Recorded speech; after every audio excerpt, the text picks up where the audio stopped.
Last summer you could secure a 5-year fixed buy-to-let mortgage with a 25% deposit for 1.86%. Well, today the best rate that you'll get is with Barclays at 4.36%. That's an extra £246 per month on your mortgage, or across all of the buy-to-let mortgages in the UK, an extra £7.11 billion per month.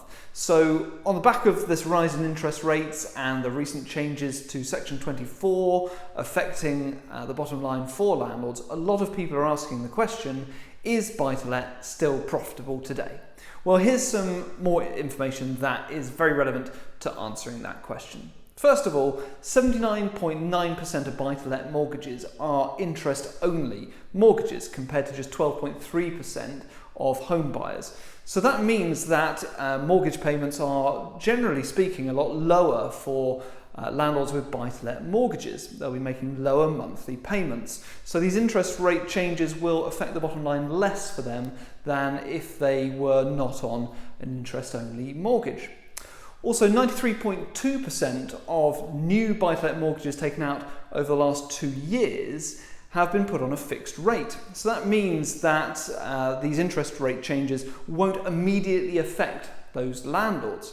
And 73.3% of existing buy-to-let mortgages are also on a fixed rate. So it's only 1 in 4 landlords who are going to be immediately affected by the changes to interest rates. So right now, not a lot is going to change for landlords. The bottom line is going to remain unaffected until such a time that they need to renew their mortgage. Other things to take into account, mortgage rates, interest rates are obviously going up, but things are also going in the other direction for landlords as well. The average bath rent now stands at £2,065 per month. That is an increase of 11.5% just over the last 12 months alone.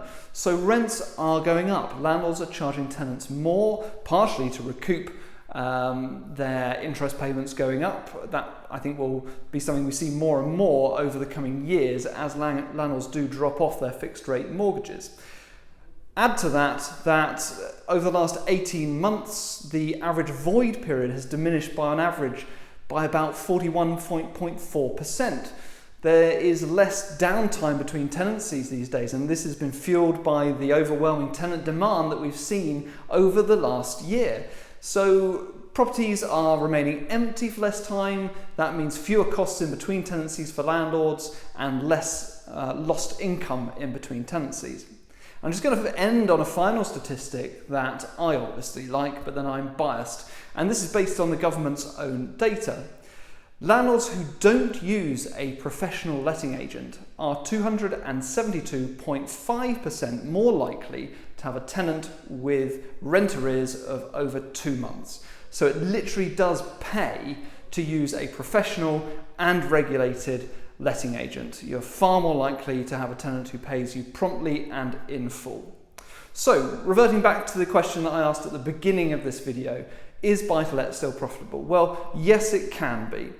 Gone are the days, though, where making a profit on a buy-to-let property is as easy as falling off a log. You need to be slightly more astute with your investment these days. Obviously, new EPC regulations are coming soon. The issues with buy-to-let mortgages have to be taken into account. But with astute judgment, you can definitely still secure buy-to-let property which you can make a profit on.